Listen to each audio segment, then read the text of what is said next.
यमराज किन मनुष्यों को भयानक नरक में डालते हैं? किन पापों के कारण मनुष्य को नरक की भयानक यातनाएं सहनी पड़ती हैं? मरने के बाद इंसान कहां जाता है, स्वर्ग या नरक? नमस्कार मित्रों, आप सभी का स्वागत है दोस्तों। यह सवाल जितना पुराना है उतना ही रहस्यमयी भी है। हम सभी ने बचपन में सुना था कि अच्छे कर्म करने वाला स्वर्ग जाता है, जहां चारों ओर फूलों की घाटियां हैं, मधुर संगीत बहता है, जहां दुख, पीड़ा, भूख, प्यास कुछ भी नहीं होता। और बुरे कर्म करने वाला नरक जाता है, जहां आत्मा को अपने पापों की ज्वाला में जलना पड़ता है। लेकिन यह कैसे तय किया जाता है कि कौन स्वर्ग जाएगा और कौन नरक? क्या सिर्फ चोरी, हत्या या झूठ बोलना ही पाप है, या फिर कुछ ऐसे अदृश्य गुनाह भी हैं जो मनुष्य को सीधे नरक की गहराइयों में ले जाते हैं? दोस्तों, आज के इस प्रसंग में आप सभी को इन सभी प्रश्नों का उत्तर मिल जाएगा। तो चलिए, आपका ज्यादा समय नष्ट न करते हुए आज का यह अद्भुत और ज्ञान से परिपूर्ण प्रसंग प्रारंभ करते हैं। मित्रों, रात काली चादर की तरह धरती पर उतर आई थी। चारों ओर इतना सन्नाटा था कि हवा की सरसराहट भी सुनाई दे रही थी। अचानक आसमान में काले बादल उमड़ आए। घने बादल आपस में टकराए और आकाश गड़गड़ाहट से दहल उठा। धरती मानो किसी अदृश्य ताकत के डर से थरथराने लगी। हवा का रुख बदल गया। पेड़ों की डालियां जोर जोर से हिलने लगीं और कहीं दूर से शंखनाद की गूंज सुनाई दी। ऐसा लगा मानो किसी अद्भुत दरबार की शुरुआत होने वाली है। कुछ ही समय बाद यमलोक में एक दिव्य दरबार लगा, एक ऐसा दरबार जहां मृत्यु के बाद मनुष्य के पाप और पुण्य का हिसाब होता है। दरबार लगते ही हजारों आत्माएं जमा हो गईं। कुछ अधूरी इच्छाओं वाली आत्माएं, कुछ अपराध के बोझ तले दबे चेहरे, कुछ ऐसे चेहरे जिनकी आंखों में अब भी पछतावे की बूंदें झिलमिला रही थीं। हर आत्मा अपने अतीत को याद कर सिहर रही थी। किसी के होंठ कांप रहे थे, किसी की हथेलियां जुड़ी हुई थीं। उनकी आंखों में डर साफ झलक रहा था, जैसे वे जानते हों कि अब कोई बचाव नहीं। सन्नाटा ऐसा था कि हवा भी थम गई थी। समय भी जैसे ठहर कर यह मुकद्दमा देखने आया हो। अचानक चारों दिशाओं से ढोल की गूंज सुनाई दी। वहां खड़ी सब आत्माओं ने सिर झुका लिया। अंधेरे के बीच से अग्नि की लपटें उठीं और उन लपटों के बीच से मृत्यु के देवता यमराज प्रकट हुए। सोने के विशाल सिंहासन पर विराजमान यमराज के चेहरे पर अद्भुत तेज था। उनकी आंखों की ज्वाला देखकर सभी आत्माएं भय से कांप रही थीं। यमराज ने यमपाश ऊपर करके गंभीर स्वर में कहा, हे आत्माओं, आज इस दरबार में तय होगा कि नरक जाने का असली हकदार कौन है। मित्रों, यमराज के इन शब्दों ने हवा को भी हिला दिया। भीड़ में हलचल मच गई। लोग एक दूसरे की ओर देखने लगे। कोई फुसफुसाया, शायद पहला दोषी कोई चोर होगा। दूसरा बोला, नहीं, शायद कोई वधिक होगा। किसी की सांसें तेज हो गईं, किसी की आंखों में आंसू आ गए, लेकिन वहां किसी के पास भागने की कोई जगह नहीं थी। सभी जानते थे, इस अदालत में कोई बच नहीं सकता। तभी यमराज ने अपना यमपाश आकाश की ओर उठाते हुए आदेश दिया, पहला दोषी पेश करो।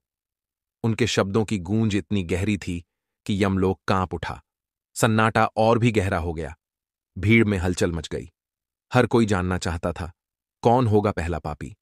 क्या वो कोई चोर होगा, कोई वधिक, या फिर कोई और? सबकी आंखें दरवाजे पर टिक जाती हैं।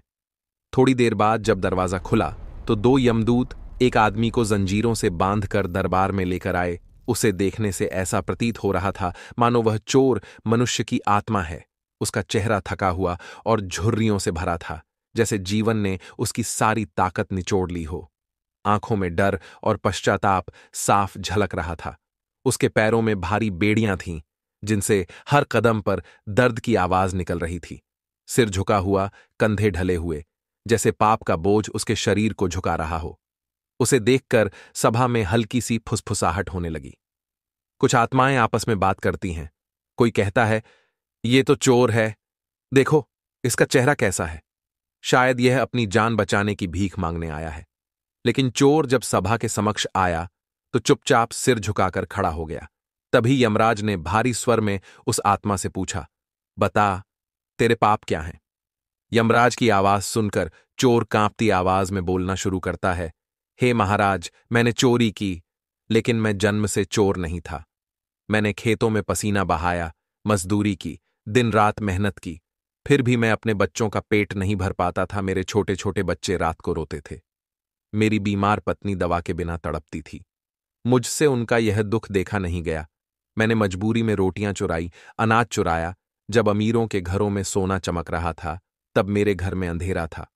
हां, मैंने गुनाह किया, परंतु मैं आपसे यह जानना चाहता हूं कि असली गुनहगार मैं हूं या वो हालात जिन्होंने मुझे चोर बनने पर विवश किया। इतना कहकर वह करुण स्वर में विलाप करने लगा। उसकी आंखों से आंसू बहने लगे। सभा में उपस्थित आत्माएं एक दूसरे की ओर देखने लगीं। किसी की आंखों में दया थी तो किसी की आंखों में क्रोध। कोई कहता है, भूख से चुराने वाला गुनहगार नहीं होता, तो कोई कहता, चोरी तो चोरी है, चाहे वजह कोई भी हो। आत्माएं आपस में बहस करने लगती हैं। हवा में गूंजते स्वर अदालत को और भयावह बना देते हैं। यमराज चुपचाप चोर की ओर देखने लगे, मानो वह उसकी खामोशी को पढ़ रहे हों। तभी चोर कांपते हुए स्वर में यमराज से बोला, महाराज, अगर मेरी जगह कोई और होता तो क्या करता? आप मुझे नरक भेज दीजिए, मैं तैयार हूं, परंतु उससे पहले मेरे साथ न्याय कीजिए। इतना कहकर चोर अचानक कांपते हुए भीड़ की ओर उंगली उठाता है। उसकी आंखों में अब डर की जगह एक अजीब सी आग चमकती है। वह गरजते हुए चिल्लाता है, नरक का असली हकदार मैं नहीं, वो है। यह सुनकर सभा में सन्नाटा छा जाता है। हजारों आंखें उस दिशा में घूम जाती हैं जहां चोर की उंगली उठी थी। फुसफुसाहट बंद हो जाती है। सबकी सांसें थम सी जाती हैं। भीड़ के बीच से धीरे धीरे एक और शख्स सामने आता है। उसके कदम भारी थे, किंतु चाल में अहंकार झलक रही थी। वह एक व्यापारी था, शानदार रेशमी कपड़े पहने हुए, जिन पर सोने की कढ़ाई चमक रही थी। उसके माथे पर पसीने की बूंदें झिलमिला रही थीं। आंखों में डर और चालाकी दोनों साथ साथ तैर रही थीं। उसके हाथों में अब भी सोने के कंगन और उंगलियों में जड़े मोती चमक रहे थे, जैसे मौत के बाद भी वह अपना लालच नहीं छोड़ पाया हो। उसके चेहरे पर ऐसी बेचैनी थी मानो यमलोक की तपिश उसके स्वर्णाभूषणों से भी तेज हो। सभा में सन्नाटा और गहरा हो जाता है। उस व्यापारी को देखकर यमराज गरजती हुई आवाज में बोले, व्यापारी, तेरा नाम इस सभा में क्यों लिया गया? जवाब दे। व्यापारी एक कदम पीछे हटता है। उसके होंठ कांपते हैं, गला सूख जाता है। वह कांपती आवाज में बोला, महाराज, मैं तो बस व्यापार करता था, मेहनत से कमाता था। अगर कोई गरीब मेरे पास आया और उसके पास दाम नहीं थे तो मैं क्या करूं? ये मेरा कसूर नहीं कि वो चुकता नहीं कर पाए। सभा में कुछ आत्माएं उसके शब्द सुनकर बड़बड़ाती हैं, लेकिन इससे पहले ही चोर क्रोध में उबल पड़ता है। उसकी आवाज गूंजती है, ये झूठ बोल रहा है। यही है वो जिसने गांव के अनाज के दाम दोगुने कर दिए। भूख से तड़पते बच्चे रोटी नहीं खा सके और ये अपने घर सोने चांदी से भरता रहा। यही है जिसने हमें चोर बनाया और मुझे चोरी करने पर मजबूर किया। चोर की ये बातें सुनकर सभा में गुस्से की लहर दौड़ जाती है। आत्माएं चिल्लाने लगती हैं, हां, यही है असली गुनहगार, यही है नरक का हकदार। सभा की आवाजें गूंजती रहती हैं। कुछ आत्माएं फिर भी चुप खड़ी रहती हैं। उनके चेहरों पर सवाल झलकते हैं, जैसे वे अब भी सच और झूठ के बीच फंसी हों। तभी व्यापारी पसीना पोंछते हुए घबराई आवाज में यमराज से बोलता है, महाराज, मैंने किसी से जबरदस्ती नहीं की, मैं दोषी नहीं हूं। व्यापार नियमों से चलता है। दाम बढ़ाना गुनाह कब से हो गया? अगर मैंने मुनाफा कमाया तो इसमें बुराई क्या है? मैं कोई डाका नहीं डालता था, न किसी से जबरदस्ती करता था। व्यापार में सौदा वही करता है जिसे जरूरत हो। मैंने जो किया नियमों के अनुसार किया। मित्रों, व्यापारी की बात सुनकर सभा एकदम मौन हो गई।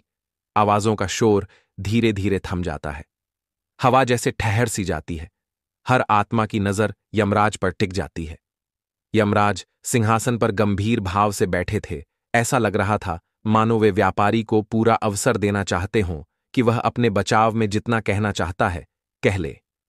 व्यापारी की आवाज अब थोड़ी तेज हो जाती है। वह तर्क देते हुए कहता है, महाराज, अगर लालच गुनाह है तो फिर इस संसार में हर कोई दोषी है। बताइए, इंसान बिना चाहत के जी सकता है क्या? हर कोई अपनी हालत सुधारने की चाह रखता है।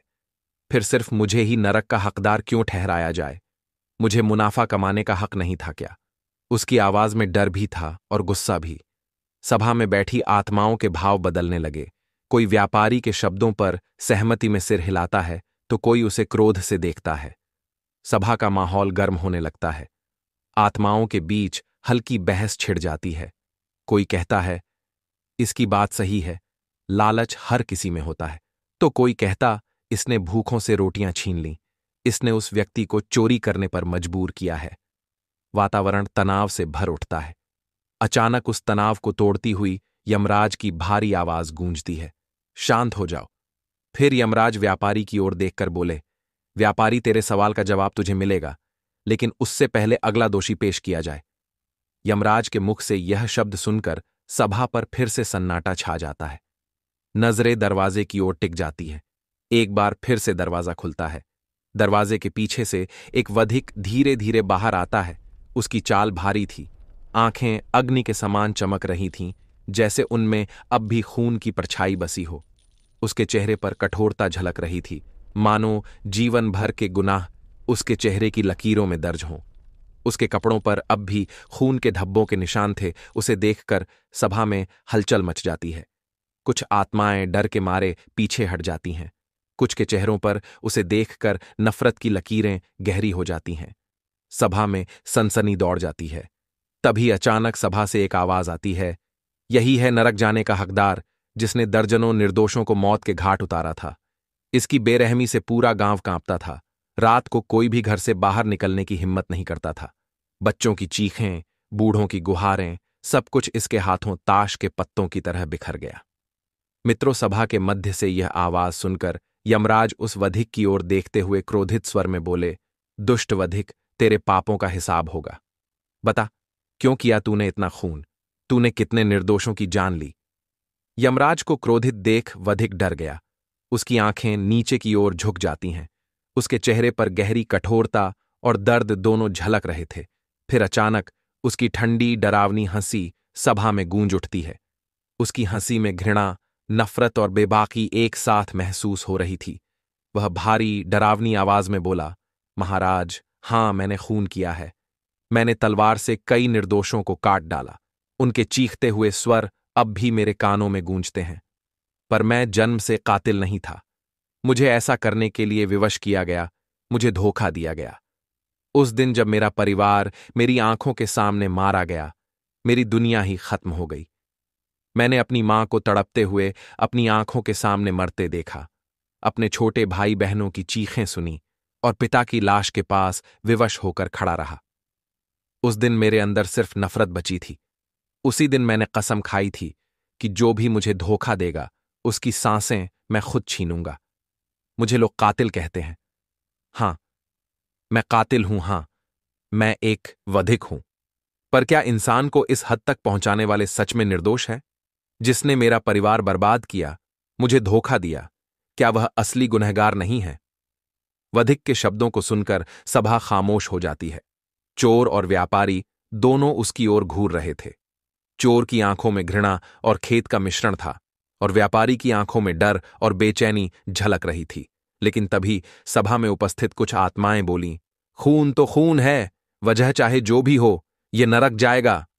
ये शब्द सुनकर वधिक एक धीमी मुस्कान के साथ यमराज की ओर देखता है और यमराज से बोलता है, हे महाराज, मुझे नरक भेज दीजिए, मैं तैयार हूं। लेकिन याद रखना, मेरे जैसे लोग हालात से पैदा होते हैं। अगर हालात ही गुनहगार हैं, तो असली नरक के हकदार वही हैं जिन्होंने ऐसे हालात बनाए। यमराज चुपचाप सिंहासन पर बैठे थे।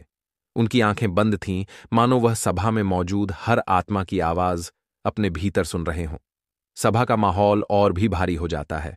सभी आत्माओं के चेहरों पर डर और बेचैनी साफ झलक रही थी। तभी अचानक से यमराज अपनी आंखें खोलते हैं। उनकी दृष्टि इतनी गंभीर और पैनी थी कि जैसे किसी के मन के अंदर तक झांक लेती हो। वे अपना यमपाश उठाते हैं और गूंजती हुई आवाज में आदेश देते हैं, अगला दोषी पेश करो। उनकी आवाज सुनकर सभा में एक हलचल सी दौड़ जाती है। आत्माएं अपनी जगह सीधी होकर बैठ जाती हैं। कुछ भयभीत होकर इधर उधर देखने लगती हैं। द्वारपाल आगे बढ़ते हैं और भारी भरकम लोहे का दरवाजा धीरे धीरे खुलने लगता है। लेकिन इस बार न तो जंजीरों की खनक सुनाई देती है, न ही किसी के पैरों की घसीट। इस बार दरवाजे के पार से आती है घुंघरुओं की हल्की झंकार और चंदन की माला की सरसराहट। पूरे कक्ष में हल्की सी चंदन और धूप की गंध फैल जाती है। दरवाजे के भीतर से एक साधु आता है। उसके माथे पर गाढ़ा चंदन का तिलक लगा हुआ था और गले में बड़ी बड़ी रुद्राक्ष और तुलसी की मालाएं झूल रही थीं। उसकी चाल धीमी मगर स्थिर थी। चेहरा शांत प्रतीत हो रहा था, मानो उसने वर्षों तपस्या में बिताए हों, लेकिन अगर कोई ध्यान से देखे तो उसकी आंखों में छुपा हुआ डर भी साफ झलक रहा था। उसे देखकर आत्माएं आपस में बात करते हुए बोली, अरे ये तो संत है, हम तो इसे भगवान का रूप मानते थे, ये यहां कैसे आ गया? कई आत्माओं के चेहरों पर आश्चर्य और कुछ के मन में श्रद्धा का भाव अब भी बाकी था। तभी यमराज की गहरी गरजती हुई आवाज कक्ष में गूंजती है, पाखंडी साधु, तुझे यहां क्यों लाया गया है? बता, कौन से पाप किए तूने? साधु थोड़ी देर तक चुप रहता है, फिर होंठों पर हल्की मुस्कान लिए यमराज से बोलता है, हे महाराज, मैंने जीवन भर भजन किया, पूजा की, लोगों को धर्म का रास्ता दिखाया। मैंने किसी का खून नहीं किया, किसी का धन नहीं छीना। मैं तो इंसानों को भगवान तक पहुंचाने वाला था। मुझे दोषी क्यों ठहराया जा रहा है? सभा में बैठी कुछ आत्माएं सिर हिलाते हुए बोल उठती हैं, हां, यह तो सच में संत था। हमने इसे पूजा, इसके प्रवचन सुने, यह तो पापी नहीं हो सकता।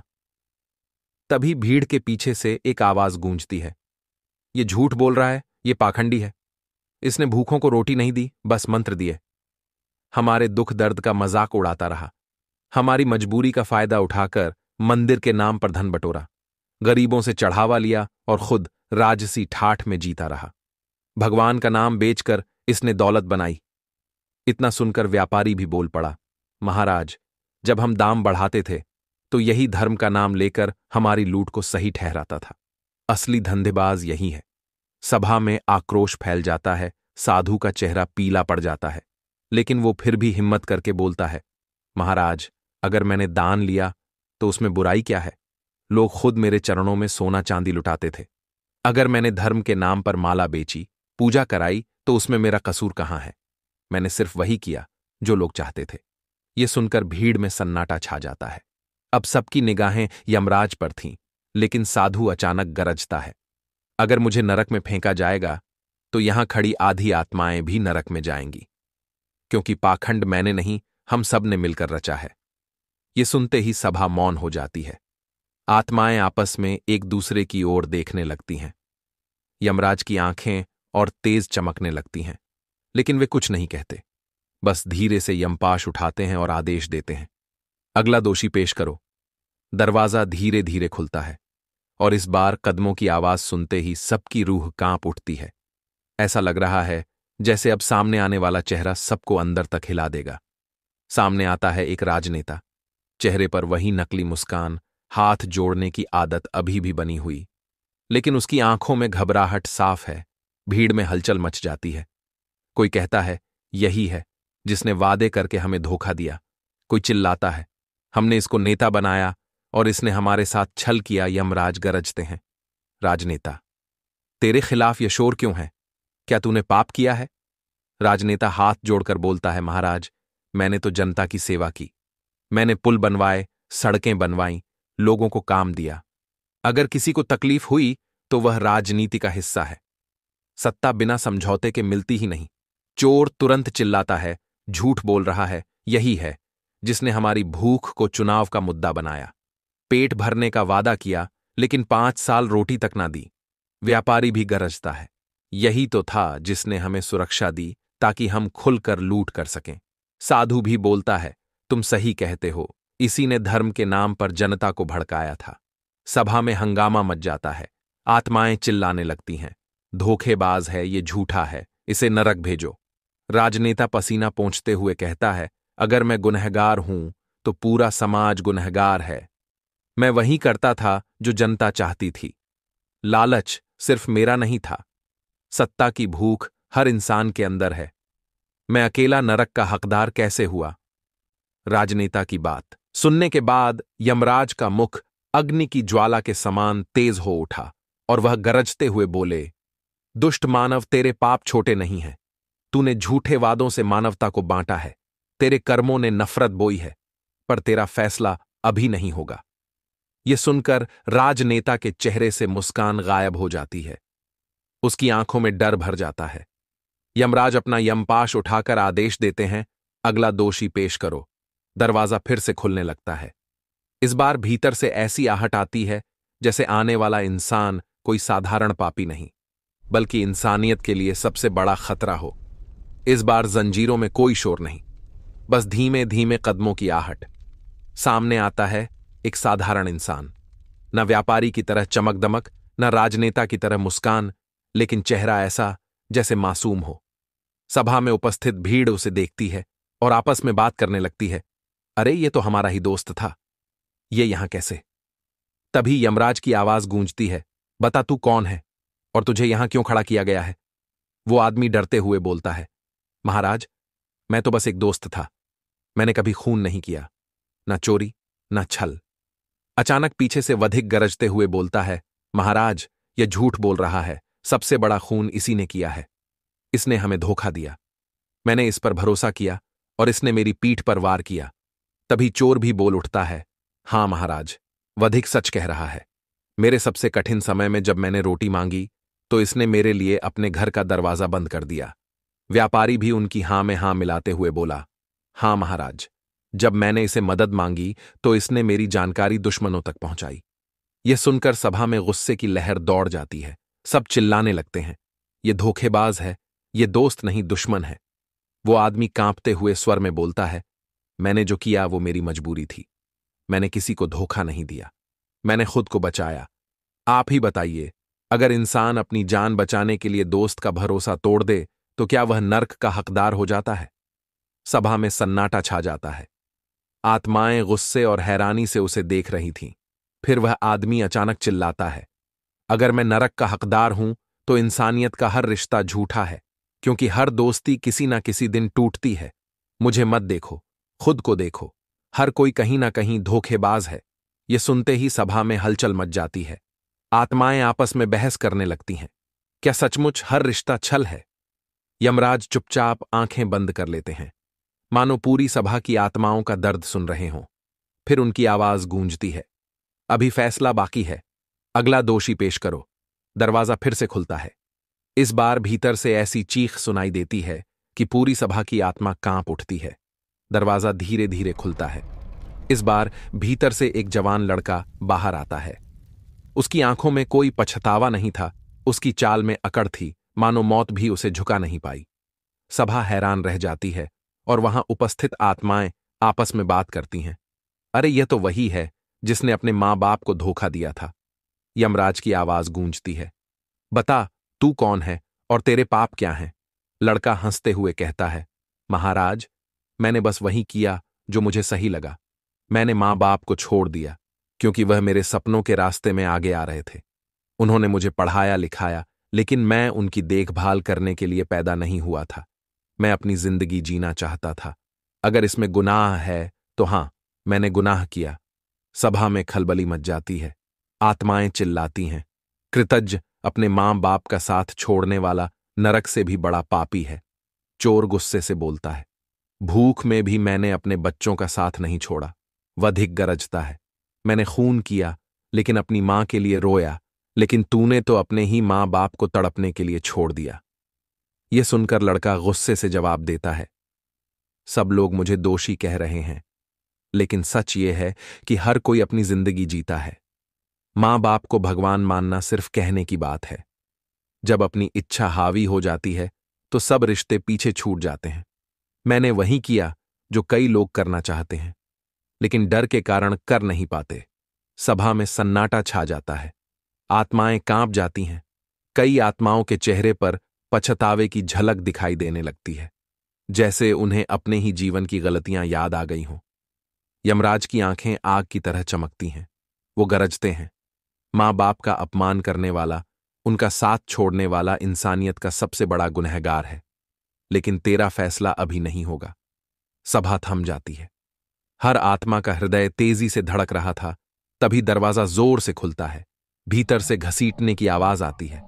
सामने एक आदमी आता है जिसके चेहरे पर कोई पछतावा नहीं, बस घमंड था। उसकी आंखों में चालाकी है और होठों पर हल्की मुस्कान थी। सभा में गुस्से की लहर दौड़ जाती है। कोई चिल्लाता है, यह एक देशद्रोही है, इसने देश से गद्दारी की है। तभी वह आदमी जोर से गरजते हुए बोला, मैंने देशद्रोह नहीं किया। मैंने तो दुश्मनों से हाथ इसलिए मिलाया ताकि मुझे ताकत और दौलत मिले। यदि आपको लगता है कि मैंने देश के साथ देशद्रोह किया है तो ठीक है, लेकिन मैं इसमें अकेला नहीं था। लालच सबको होता है।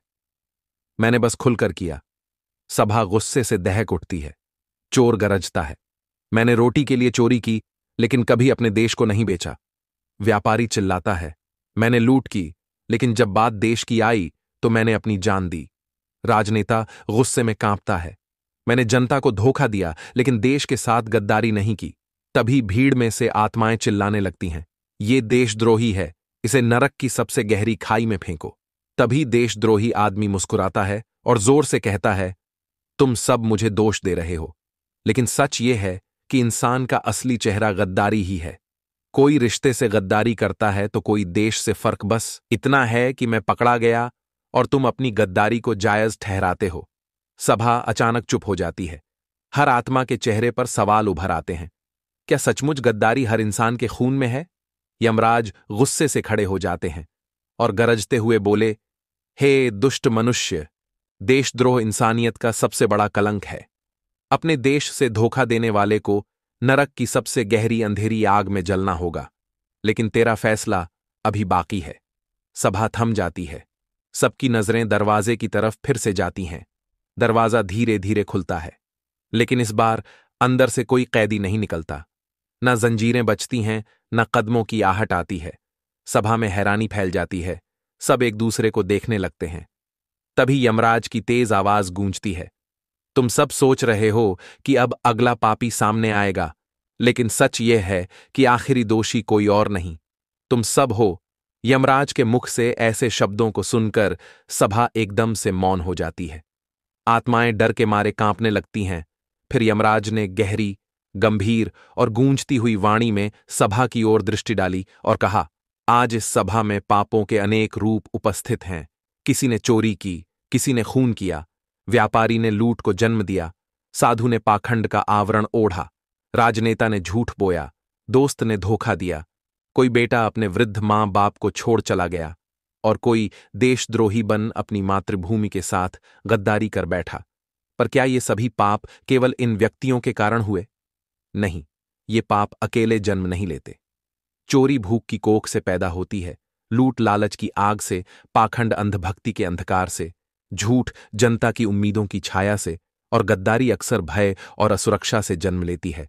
इसलिए असली दोषी केवल वे चेहरे नहीं हैं जो आज कटघरे में खड़े हैं, बल्कि दोषी है वह समाज है जिसने इन पापों को बढ़ने दिया, जिसने उन्हें रोका नहीं, जिसने उनकी जड़ों को काटने का साहस नहीं किया।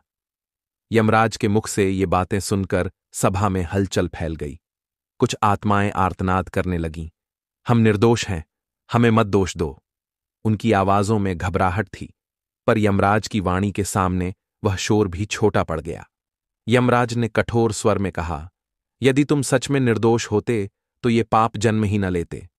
चोरी यदि भूख से उपजी थी तो किसने भूख मिटाने का प्रयास नहीं किया? लूट यदि लालच से उपजी थी तो किसने उस लालच को हवा दी? पाखंड यदि आस्था की अंधी दौड़ से जन्मा था तो किसने विवेक की ज्योति बुझने दी? झूठ यदि उम्मीदों की छाया में पलता रहा तो किसने सत्य को दबाया? दोष उस हाथ का ही नहीं जिसने पाप किया, दोष उस हर आंख का भी है जिसने यह सब होते हुए देखा और चुप रह गई। इसलिए नरक का असली हकदार कोई एक पापी नहीं, बल्कि वह हर इंसान है जिसने अपने विवेक को मारकर चुप रहना चुना। जिसने गलत देखकर आंखें बंद की, वही नरक के दरवाजे खोलता है। सभा में फिर एक सन्नाटा छा गया। चीख पुकार थम गई। आत्माओं के चेहरे झुक गए। कुछ की आंखों से आंसू बह निकले, कुछ की निगाहें भूमि पर टिक गईं। डर की एक ठंडी लहर उन पर छा गई, मानो उनके भीतर छुपा पाप आज खुलकर सामने खड़ा हो गया हो। उस मौन क्षण में यमराज ने धीरे से अपना यमपाश उठाया और गरजते स्वर में बोले, अब न्याय का समय आ गया है। यह सुनकर आत्माओं के चेहरे पीले पड़ गए। यमदूत सावधान खड़े हो गए, मानो किसी संकेत की प्रतीक्षा कर रहे हों। फिर यमराज ने बारी बारी से न्याय करते हुए सबसे पहले चोर से कहा, चोर, तुझे उस नरक की आग में फेंका जाएगा जहां भूख कभी नहीं मिटेगी, तेरा पेट जलता रहेगा, पर तुझे कभी अन्न का एक दाना नसीब न होगा। और वधिक, तुझे उन्हीं की चीखें सताएंगी जिनका खून तूने बहाया था। उनकी आवाजें तेरे कानों में गूंजती रहेंगी और तू चैन की एक सांस न ले सकेगा। व्यापारी तुझे उस दलदल में डुबोया जाएगा जहां तेरा लालच तुझे धीरे धीरे और गहराई में खींचता जाएगा। तू जितना बचने की कोशिश करेगा उतना और डूबता जाएगा। पाखंडी साधु तुझे उस अंधेरे में बांधा जाएगा जहां तेरे झूठे मंत्र हमेशा गूंजते रहेंगे। तू अपनी ही कपट की प्रतिध्वनियों से घिरा रहेगा और न बाहर निकल सकेगा न मौन पा सकेगा। राजनेता तुझे उसी भीड़ की गलियों में झोंक दिया जाएगा जिसे तूने छल और वादों से जीता था। उनकी आवाजें तुझे चैन से जीने नहीं देंगी। धोखेबाज दोस्त तुझे उन जंजीरों में जकड़ा जाएगा जो हर टूटे रिश्ते की बेड़ियों से बनाई गई हैं। तू उन्हीं रिश्तों की चीखें सुनते सुनते घुटेगा जिन्हें तूने तोड़ा है। अकृतघ्न बेटा, तुझे उस दर्द की अग्नि में जलाया जाएगा जो तेरे माँ बाप ने तुझे छोड़ने के बाद सहा था। तेरी हर पुकार वहीं दर्द बनकर तुझे निगल जाएगी और देशद्रोही तुझे नरक की सबसे गहरी खाई में फेंका जाएगा जहां आग भी तुझसे नफरत करेगी। वहां न रोशनी होगी न दया, सिर्फ जलन और अंतहीन अंधकार। यमराज के न्याय के बाद सभा में भय की गूंज फैल गई। आत्माएं थरथरा उठीं।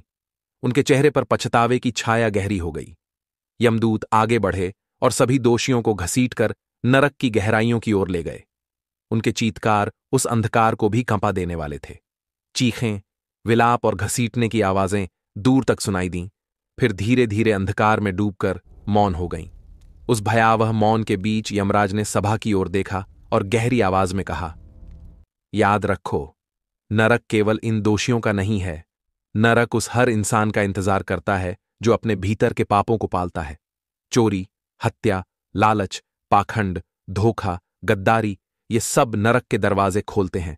और दया, ईमानदारी, सेवा, माता पिता का सम्मान और देश प्रेम, ये स्वर्ग के रास्ते हैं।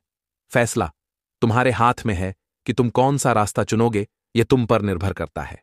प्रिय मित्रों, इस प्रकार से आज की यह कथा समाप्त हुई। आपको यह कथा अच्छी लगी हो तो कमेंट बॉक्स में हर हर महादेव अवश्य लिखें। वीडियो देखने के लिए आप सभी का बहुत बहुत धन्यवाद।